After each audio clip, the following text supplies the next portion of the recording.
Bismillahirrahmanirrahim. Assalamualaikum warahmatullahi wabarakatuh. Selamat pagi, salam sejahtera. Yang terhormat Bapak Ibu tim penilai sertifikasi dosen gelombang 1 tahun 2025. Melalui kesempatan ini, izinkan saya memperkenalkan diri. Saya Supardi SCMM dari Kampus Politeknik Lembaga Pendidikan dan Pengembangan Profesi Indonesia Makassar, atau biasa disebut Politeknik LP3I Makassar, program studi akuntansi keuangan publik dengan NIDN 0903088902. Pada hari ini saya akan menyampaikan pernyataan diri dosen unjuk kerja Tridharma Perguruan Tinggi dalam bidang pengajaran. Tentu sebagai salah satu syarat dalam pengajuan sertifikasi dosen gelombang 1 tahun 2025. Mata kuliah yang saya ambil sebagai contoh pembelajaran yaitu mata kuliah manajemen keuangan. Adapun teknik pengajaran saya yaitu menggunakan metode delivery, interaction, and assessment. Deskripsi singkat mata kuliah manajemen dengan bobot 2 SKS. Capaian pembelajaran mata kuliah. Yang pertama adalah mahasiswa mampu memahami konsep manajemen keuangan. Yang kedua, mahasiswa mampu memilih alternatif manajemen keuangan. Ketiga, mahasiswa mampu memahami dan membuat desain dan evaluasi manajemen keuangan. 4, mahasiswa mampu memahami dan membuat keputusan keuangan. 5, mahasiswa mampu memahami tata kelola dan masalah etis terkait manajemen keuangan. Bahan kajian. Mata kuliah manajemen keuangan adalah mata kuliah yang mengkaji teori, konsep dasar, dan aplikasi manajemen. Pokok bahasan dalam beberapa pertemuan mata kuliah manajemen keuangan yaitu pertemuan pertama, kontrak perkuliahan, rencana pembelajaran semester atau RPS, dan pembahasan tentang ruang lingkup manajemen keuangan. Pertemuan kedua, pengelolaan modal kerja dan pengelolaan piutang. Pertemuan ketiga yaitu materi pengelolaan kas. Pertemuan keempat, pengelolaan persediaan. Pertemuan kelima, penilaian surat berharga. Pertemuan keenam, konsep time value of money. Pertemuan ketujuh, keputusan investasi. Pertemuan kedelapan, konsep biaya modal dan faktor risiko dalam investasi. Pertemuan kesembilan, analisis break-even point dan analisis leverage. Pertemuan ke-10, analisis rasio keuangan dan analisis sumber dan penggunaan dana. Pertemuan ke-11, teori dan kebijakan struktur modal. Pertemuan ke-12, kebijakan dividen. Pertemuan ke-13, sumber-sumber pembelanjaan. Dan pertemuan terakhir atau pertemuan ke-14, pengantar pasar modal. Adapun buku acuan atau referensi pustaka dalam mengampu mata kuliah manajemen keuangan ini yaitu menggunakan buku utama dan buku pendukung. Buku utama yaitu buku dari Sutrisno tahun 2019 manajemen keuangan, teori, konsep, dan aplikasi. Buku kedua Mustafa tahun 2017 manajemen keuangan edisi 1. Adapun buku pendukung yang pertama adalah Karyoto tahun 2018 manajemen keuangan, konsep dan implementasi. Kedua, Wijaya David 2014 manajemen keuangan edisi pertama. Media pembelajaran yang digunakan dalam proses pembelajaran yaitu Microsoft PowerPoint, laptop, dan LCD. Selanjutnya, saya akan memberikan cuplikan pengajaran saya di kelas untuk mata kuliah manajemen keuangan. Silahkan disaksikan. Baik, bismillah. Assalamualaikum warahmatullahi wabarakatuh. Waalaikumsalam warahmatullahi wabarakatuh. Selamat pagi, salam sejahtera untuk kita semua. Alhamdulillah, alhamdulillahirobbilalamin. Puji syukur senantiasa kita panjatkan kepada Allah Subhanahu wa taala atas segala limpahan berkah, rahmat dan hidayahnya sehingga kita bisa hadir di tempat ini dalam kondisi siap walafiat. Alhamdulillah, mari kita mengucap salam dan taslim kepada Nabi Rasulullah Muhammad SAW selaku uswatun hasanah bagi kita semua dalam mengarungi aktivitas keseharian kita, tentunya dengan harapan bisa menjadi insan-insan yang insya Allah dilindungi oleh surga. Amin. Bagaimana kabar hari ini? Baik. Alhamdulillah. Baik, sebelum kita masuk ke materi kita, alangkah baiknya kita awali dengan bersama-sama berdoa. menurut keyakinan kita masing-masing. Doa dimulai.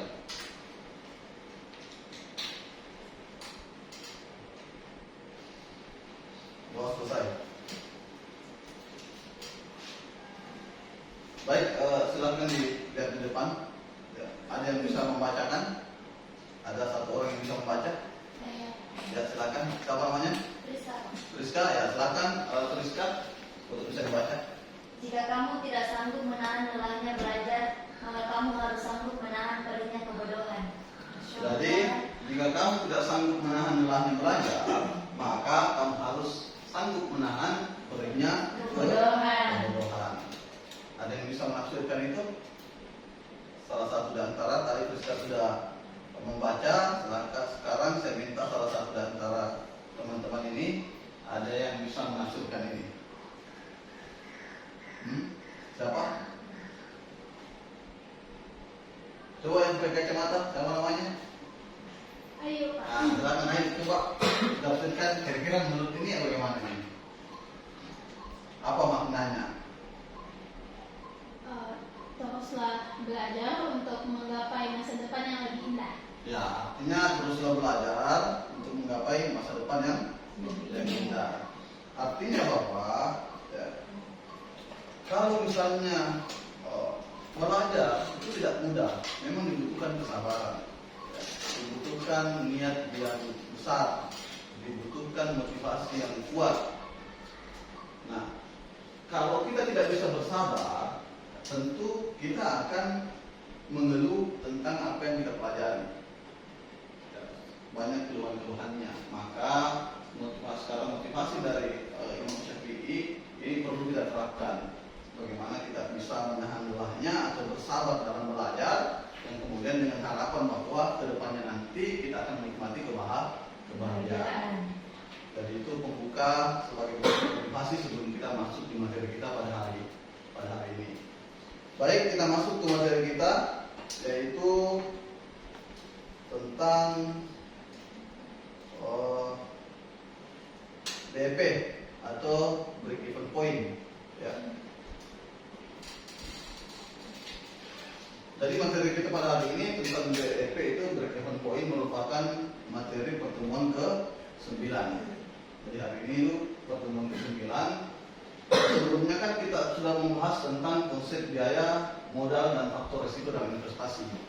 Nah, mengenai pertemuan minggu lalu, ya, pertemuan sebelumnya, ada yang mau ditanyakan atau aman? Aman ya.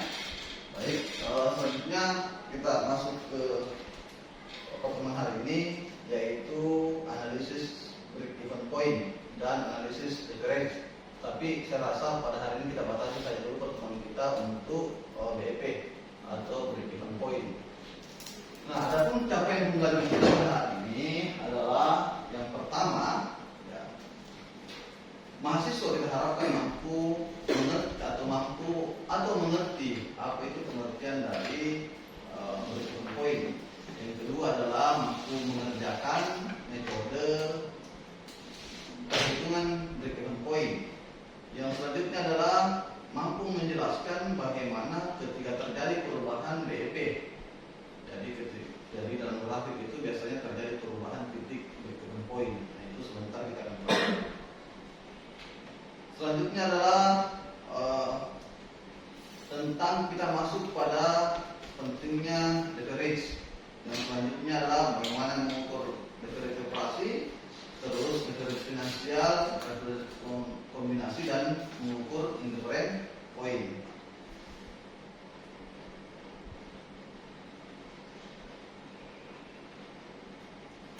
Nah, sekarang apa itu BEP? Ada yang tahu apa itu BEP? Break even point. Nah, di sini di atas disebutkan bahwa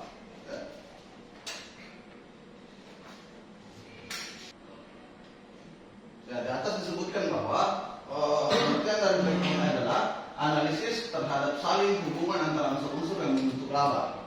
Jadi yang kita analisis adalah unsur-unsur yang membentuk laba.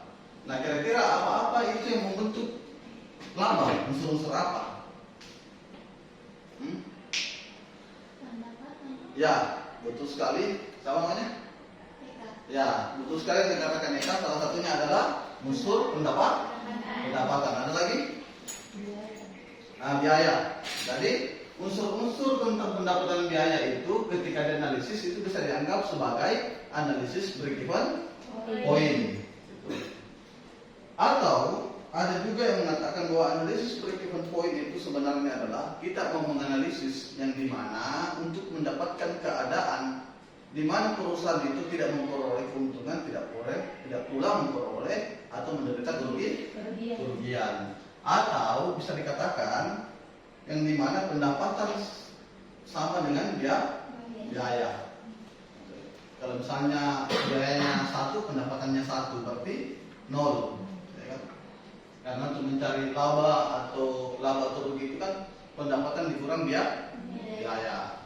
Jadi kalau misalnya besar pendapatannya daripada biayanya, tentu dia mengalami keuntungan. Kalau misalnya biayanya lebih besar daripada pendapatan, tentu dia mengalami kerugian. Nah, di analisis break-even point ini dia mau melihat sisi di mana perusahaan tidak mengalami kerugian, tidak pula mengalami keuntungan, atau bisa dikatakan dia 0, gitu. Tidak untung, tidak pula rugi. Jadi itu inti daripada break-even point. Sampai di sini ada pertanyaan? Aman? Ya, jadi saya rasa pengertian dari break-even point teman-teman sudah mengetahui semua. Ya. Baik, selanjutnya. Nah, dalam menganalisis break-even point ada beberapa asumsi dasar. Asumsi dasar maksudnya di sini bahwa analisis break-even point itu harus memenuhi unsur atau asumsi ini. Ya, silahkan dilihat. Apa itu asumsinya? Yang pertama, jadi saya ingatkan lagi, tidak bisa kita melakukan analisis break-even point kalau dia tidak memenuhi asumsi yang ada di atas ini. Ya, yang pertama apa? Biaya harus bisa dipisahkan ke dalam 2 jenis biaya. Jadi biayanya itu hanya bisa dipisahkan ke 2 jenis biaya, yaitu biaya variabel dan biaya tetap. Nah, bila ada biaya semi variabel, nah kalau ada biaya semi variabel harus dialokasikan ke dalam 2 jenis biaya tersebut. Kan ada 3 jenis biaya nih sebenarnya. Ada biaya variabel, ada biaya tetap, dan ada biaya semi variabel. Nah, dalam asumsi break-even point tidak boleh ada biaya semi variabel. Pokoknya hanya ada 2 biaya, yaitu biaya variabel dan biaya tetap. Nah, bagaimana misalnya kalau ada biaya semi variabelnya? Kira-kira bagaimana? Dimasukkan ke dalam salah satunya, bisa dimasukkan ke dalam biaya variabelnya atau dialokasikan ke semuanya. Jadi biaya semi variabel itu dia alokasikan ke dalam biaya variabel. Jadi tidak boleh ada biaya semi variabel. Nah, kalau misalnya tiba-tiba Pak, biasa ada kasus misalnya ada biaya semi variabelnya Pak. Ya tetap. Jadi biaya semi variabel tersebut kita masuk saja ke biaya variabel. Karena asumsinya BEP adalah hanya ada 2 jenis biaya variabel dan biaya tetap. Sampai di sini paham? Baik, selanjutnya asumsi yang kedua adalah harga jual per unit tidak berubah selama periode analisis. Jadi harga jual per unitnya itu selama periode analisis, pada saat dianalisis menggunakan BEP tidak boleh berubah. Nah, ya. Jadi selama ini, tapi kasusnya selama dianalisis ya, selama kita menggunakan BEP tidak boleh berubah itu harga jual per unitnya. Kapan pada proses analisis BEP dilakukan analisis BEP, ternyata terjadi harga jual per unit tidak bisa dilakukan analisis BEP. Jadi nanti itu BEP berlaku ketika terjadi asumsi-asumsi ini. Asumsi yang ketiga, perusahaan hanya memproduksi satu macam barang. Ya. Bila menghasilkan lebih satu macam barang, perimbangan penghasilan masing-masing barang harus tetap. Jadi perusahaannya itu harus memproduksi satu jenis barang. Ya. Nah, Pak, bagaimana kalau misalnya 2 jenis barang produksi? Pak, baru kita mau melakukan yang namanya analisis BEP. Ya, kalau misalnya dua jenis barang ya, yang diproduksi, maka yang kita lakukan adalah kita adakan perimbangan penghasilan masing-masing barang harus sama, harus tetap, gitu. Harus sama. Barang A sama barang B itu harus sama jumlahnya. Kalau misalnya 100 juta, barang A, barang B ke 100 juta. Kalau misalnya kalau barang B 10 ya, barang B juga, barang A juga harus 10. Jadi harus sama-sama, harus terjadi perimbangan. Jadi ingat, lagi-lagi saya tekankan bahwa analisis BEP tidak bisa kita lakukan kalau tidak memenuhi 3 unsur ini, 3 asumsi ini. Sampai sini paham? Ya. Nah, lanjut kita masuk ke metode perhitungan BEP. Cara menghitung BEP atau break even point. Nah, ada 2 cara dalam menentukan break even point. Ada 2 cara. Ya, cara yang pertama pendekatan grafik. Tahu kan grafik itu seperti apa? Tahu ya? Ya, ada sumbu X, ada sumbu Y. Terus yang kedua adalah pendekatan matematik. Nah, sekarang pendekatan grafik. Salah satu pendekatan penentuan titik break even adalah dengan menggambarkan unsur-unsur biaya dan penghasilan ke dalam suatu gambar grafik. Jadi kita kasih masuk itu unsur-unsur biaya dan penghasilan. Tadi kan sudah dibahas apa itu break even point, yaitu unsur-unsur biaya dan penghasilan atau pendapatan. Nah, unsur-unsur tersebut dikasih masuk dalam grafik. Pada grafik tersebut nampak garis-garis biaya variabel. Jadi nanti kalau kita kasih masuk, karena dikasih masuk dalam grafik, nanti akan nampak garis-garis biaya variabel, garis biaya tetap, garis total biaya, dan garis total penghasilan. Nah, grafik BEP akan nampak sebagai berikut. Ini contoh 11/1. Ini contohnya. Boleh silakan ke toilet, mau ke toilet. Nah, selanjutnya itu tadi pendekatan grafik. Kalau pendekatan grafik, tadi jumlahnya dikasih masuk dalam grafik muncul. Jadi ada garis penghasilan, ada garis biaya variabel, ada garis biaya tetap. Nah, selanjutnya pendekatan matematik. Dalam perhitungan BEP, ya, dengan pendekatan matematik dapat dilakukan 2 cara. Satu, atas dasar unit. Jadi kita lihat dasar unitnya berapa unit. 2 cara kalau matematik. Kalau tadi grafik kan langsung dikasih masuk kok. Nah, yang kedua adalah atas dasar rupiahnya. Nah, seperti pada pengertian BEP bahwa, nah ini diulang lagi asumsinya. Ya, asumsi yang pertama, perusahaan tidak memperoleh laba atau menderita kerugian. Jadi BEP itu adalah di mana perusahaan tidak memperoleh laba juga tidak menderita rugi. Yang kedua adalah total penghasilan sama dengan total biaya. Kalau sama total penghasilannya sama dengan total biayanya, berarti perusahaan tidak memperoleh laba, tidak pula juga mengalami kerugian. Atau bisa dikatakan laba sama dengan nol. Oleh karena itu persamaannya adalah, maka persamaannya dalam pendekatan matematik yaitu penghasilan sama dengan biaya. Bila P harga jual per unit, ingat ya, P selalu menambahkan price. Berarti dia harga jual per unit. Dari P itu per unit ya. P adalah total penghasilan sama dengan total biaya. BT adalah biaya tetap total selama setahun, dan Q adalah kuantitas penjualan.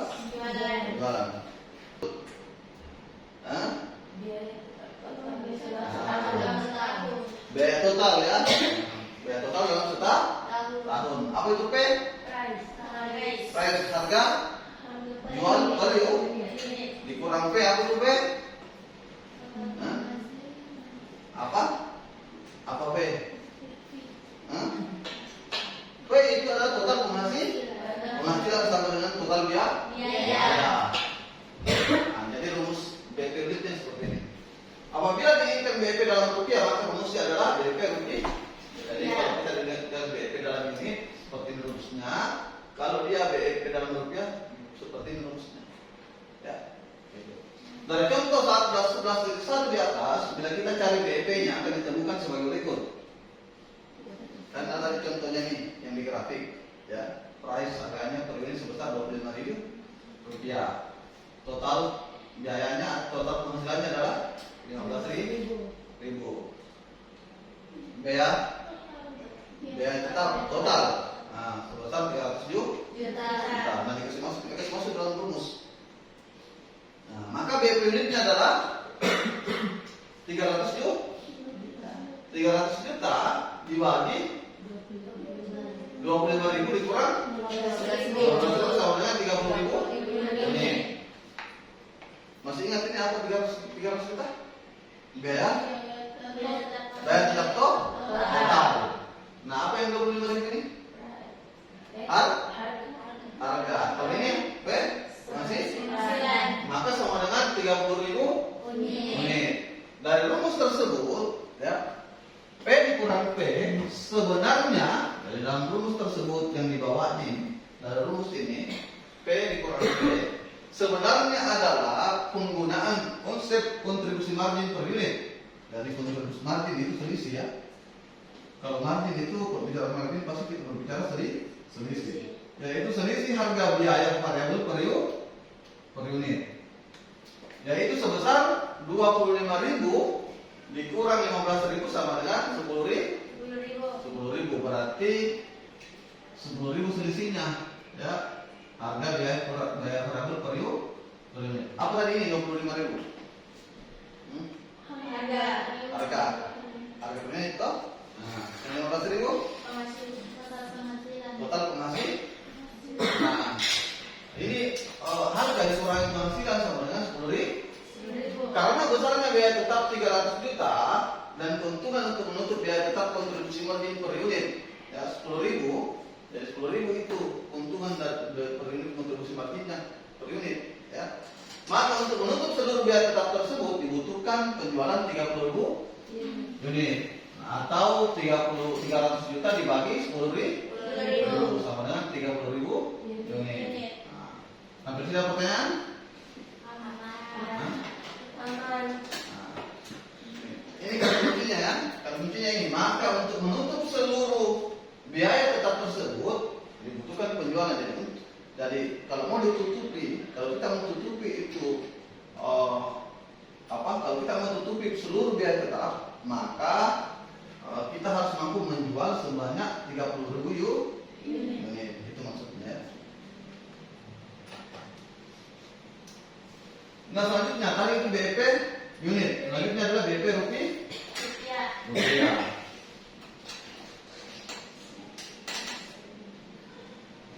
BEP rupiah sama dengan apa lagi tadi ini 300 juta? BET. Nah, biaya tetap total. 15.000 apa tadi? Penghasilan. 25 apa tadi? Harga. Berarti sama dengan, maka BEP rupiahnya sama dengan 750.000. Rumus di atas juga pada dasarnya menggunakan konsep contribution margin ratio yang besarnya itu dari biaya variabel dibagi dengan penjualan. Dari contoh tersebut, rasio kontribusi marginnya adalah sebesar 1 dikurang 15.000 dibagi 25.000 sama dengan 1 dikurang 0,6 sama dengan 0,4. Contribution margin rasio yang 0,4 artinya bahwa setiap perubahan penjualan akan diikuti perubahan biaya variabel sebesar 60%. Dari setiap terjadi perubahan penjualan, anggap misalnya dia jual 30.000, ya, berubah misalnya dia jual menjadi 40.000, maka akan diikuti perubahan biaya variabel. Biaya variabelnya juga naik. Nah, ini sebesar berapa? Sebesar 60%. Itu yang dianggap sebagai rasio. Jadi setiap kenaikan perubahan penjualan akan diikuti dengan kenaikan perubahan biaya variabel sebesar 60%. Nah, kalau turun juga sebesar 60%. Jadi kalau turun jumlah penjualannya, turun juga biaya variabelnya.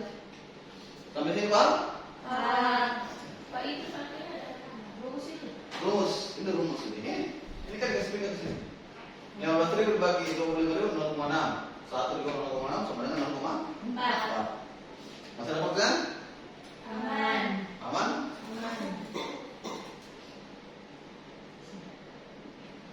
Nah, margin of safety. Margin of safety adalah batas penurunan penjualan yang bisa ditolerir. Artinya kalau kalau misalnya perusahaan harus mengalami penurunan penjualan, harus ada batas toleransi. Artinya perusahaan bila ditoleransi penurunan penjualannya sampai sekian, tidak boleh melebihi penurunan tersebut. Gitu. Nah, batas penurunan penjualan yang bisa ditolerir agar perusahaan tidak menderita kerugian. Misalnya, margin of safety ditemukan 30%. Artinya, realisasi penjualan dipertahankan jangan sampai turun lebih dari 30%. Jangan menjual, kalau misalnya sudah ditentukan margin safety-nya 30%, jangan menjual di bawah 30% karena pasti akan mengalami kerugian. Maka targetnya adalah diusahakan penjualannya itu di atas 30%. Nah, untuk menghitung margin of safety-nya adalah margin of safety sama dengan anggaran penjualan dikurang BEP dibagi anggaran penjualan dikali 100%. Misalnya dianggarkan 100 miliar. Terus BEP-nya adalah 750 juta. 750 juta break-even point-nya, ya. Artinya, bila realisasi penjualan turun lebih besar dibanding 25%, maka perusahaan akan mengalami kerugian. Dari kalau 25% rugi perusahaan, jadi harus menjual 225%. Saya rasa sampai sini paham ya?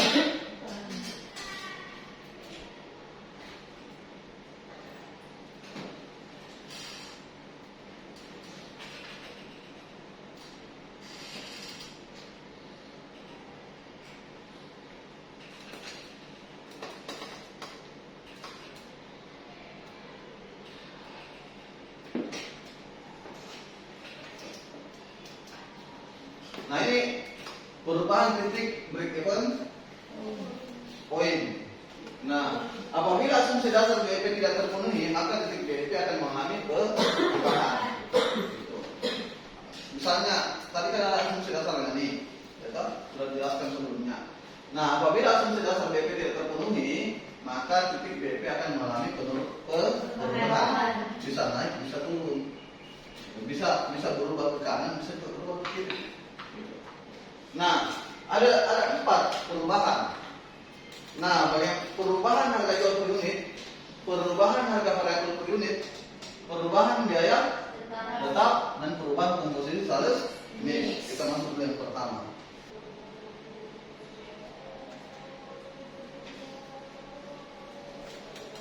Masih ada pertanyaan? Aman ya?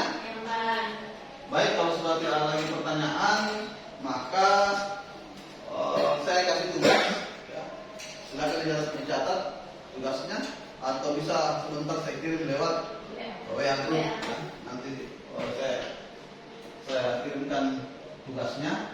Terus apabila masih ada pertanyaan terkait dengan materi yang sudah kita bahas, yang belum dimengerti, silakan ditanyakan di WA group, atau boleh telepon, boleh juga di email. Silakan diisi presensinya atau absensinya. Ya. Silakan diisi.